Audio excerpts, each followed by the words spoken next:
అయితే ఏముంది ఎమ్మెల్యేకి? ఎమ్మెల్యేలు పోటీలు పెట్టి, ఎమ్మెల్యేలు పోటీలు కాదు, సారీ, కల్చరల్ యాక్టివిటీస్ పెట్టి, గేమ్స్ పెట్టి ఇవన్నీ పెట్టడం అనేది మంచి సాంప్రదాయము. అందులో ఎవరికి ఏ విధమైన అభిప్రాయం అనేది మేము కూడా సపోర్ట్ చేస్తాం. మేము మా మనుషులు కూడా పార్టిసిపేట్ చేస్తాం.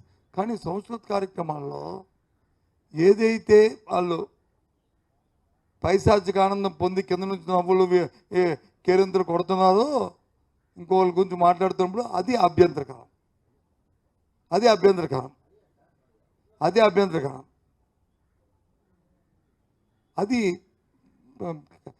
కరెక్ట్ కాదు. అది కరెక్ట్ కాదు. ఇవాళ ఒకరు అవుతారు, రేపు ఇంకొకరు అవుతారు. గౌరవాన్ని ఇచ్చిపుచ్చుకోవాలి తప్ప ఆ రకంగా చేయడం అనేది అది సాంప్రదాయం కాదు. ఏం కేరింది కొడుతుంది ఏమని? నిన్ను బ్రదర్ని వచ్చి నేను వచ్చి ఇష్టం వచ్చినట్టు చుమ్మెట్టి కేరింది కొడితే అది తప్పు కాదు.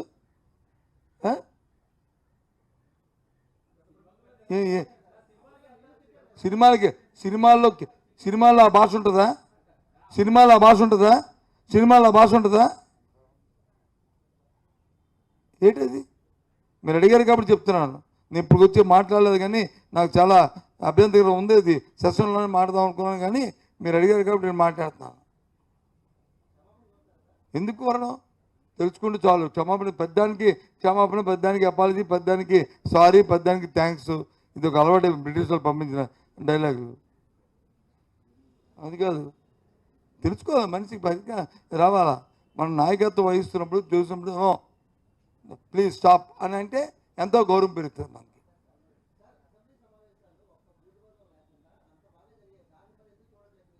ఏదండి?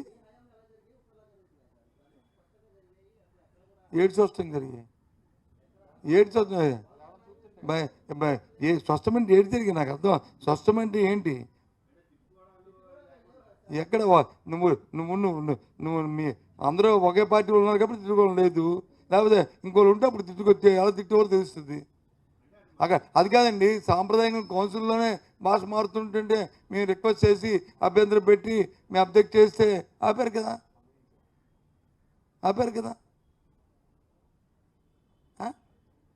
అది మా రిక్వెస్ట్ అవనేయండి, లేకపోతే మా తాలూకు అబ్జెక్షన్ అవనేయండి, లేకపోతే మా తాలూకు ఇది అవనేయండి, ఆపారు కదా. అది అవసరం.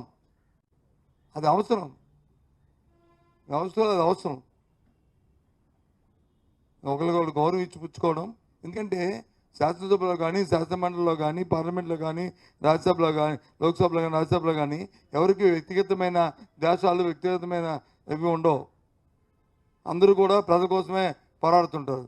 ప్రజా శ్రేయస్సు కోసమే వచ్చిన వ్యక్తులు. కాబట్టి ఆయా సంస్థల మీద వాళ్ళ విధానాల ద్వారా పార్టీ విధానాలు చెప్తారు. అంతేగాని వ్యక్తిగతంగా దూషించుకోవడం అనేది సాంప్రదాయం కాదు. అది ఎవరు చేసినప్పటికీ కూడా అది తప్పే. ఓకేనా? మళ్ళీ మేము అనుమానం చేస్తున్నాను. రైతుల పట్ల ఈ ప్రభుత్వానికి చిత్తశుద్ధి లేదు.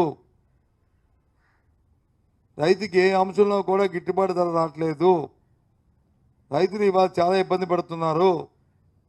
అది ఏమి దురదృష్టమో కానీ ఎప్పుడు తెలుగుదేశం పార్టీ అధికారంలోకి వచ్చిన రైతులకి ఇదే పరిస్థితులు ఉంటున్నాయి. ఇది చాలా శోచనీయం. ఇప్పటికైనా ఆ ప్రభుత్వం ఆ సమస్యను దృష్టిలో పెట్టుకొని దాని పరిష్కారానికి చేయాలని మేము డిమాండ్ చేస్తున్నాం.